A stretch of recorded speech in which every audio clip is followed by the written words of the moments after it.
Hey, this is Derek for GDCMMA.com, standing outside the Adrenaline Training Center in London, Ontario. We're going to head inside shortly and talk to Sam Stout about his upcoming fight with Carlos Fodor.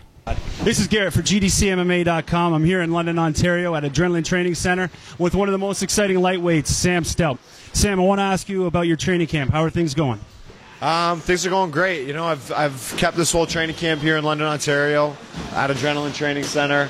All the guys here are, really staying focused and helping me get ready. They're in here every day. You know, we got a great pro training schedule. It's really nice to stay at home, not have to travel, not have to sleep, be on the road, not have to, be able to sleep in my own bed every night and, cook in my own kitchen, do my own thing. So I feel really good, really comfortable, and I'm in great shape already. That's amazing. What, if anything, have you changed for this camp? Well, there's that. You know, I'm training here and not going anywhere. I've been training with Mark Hominick. I got a new pad holder, Chad Laprise, who's one of the pro fighters here. He's really good up and comer and very, very good at with his pad work. Very, watches a lot of old tapes of Sean and different pad holders and really tries to pick the best elements of what they do on the pads, and we've been working really well together.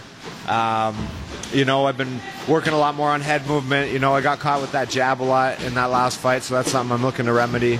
I'm looking to go in with a much more patient game plan and not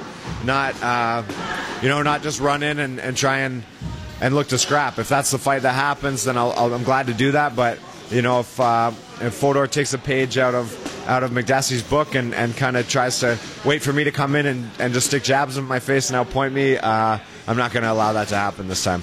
Okay, so it's all about adapting the game plan then this time. Mark Delagrati, he's still part of the camp because you're talking to him over the phone and whatnot. Who's actually cornering you for this fight? For this camp, I'll have the guy I mentioned, Chad Laprise. He's my number one training partner for this camp. My pad holder, so he'll be coming with me to Anaheim. Mark Hominick will also be in my corner. He's been training with me longer than anybody, so he knows me, as well as anyone else on the planet. And then my strength and conditioning coach, Carter Walls, will be there as well. Nice, very nice. I'm wondering, how much tape have you studied of Fodor, if any? You know what? The UFC sent me everything that they had on him, which is, his 6 fights that took place in Strikeforce. The last one being his loss to Pat Healy. And, I've been watching all those. There's some tendencies that I see in his game that I think I can exploit. I think it's a great fight for me. I think stylistically it's going to make for a very exciting fight. I agree completely. How do you feel about this whole Strikeforce versus UFC angle that a lot of people are putting on it? It's a natural progression of things, I guess. People, the general fans didn't really know what Strikeforce is. The casual fan knows the UFC logo. So for the UFC to own Strikeforce and not have everyone absorbed into UFC, it just didn't make a lot of sense, because I just don't think they're able to make the same money with the Strikeforce banner as they are with the UFC banner. So it makes sense that they're doing it, and I welcome the new competition. That's a good way to put it. I'm wondering how, on that topic, how much attention you pay to the 155 division. Like, are you always paying attention to what's going on within the division? I try and watch as many of the fights as I can. It's hard to keep up with all of them now, but I definitely pay extra attention to the 155ers.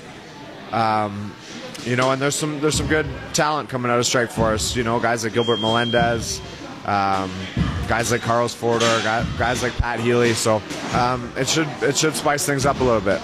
Cool. I got a little different question here for you. There's a lot of the casual fans, when it comes to weight cutting and stuff like that, it's stuff that they're not familiar with. Is there anything else that goes down in the preparation for a fight that the casual fan might not know about? Something different, strange, weird? In terms of weight cutting?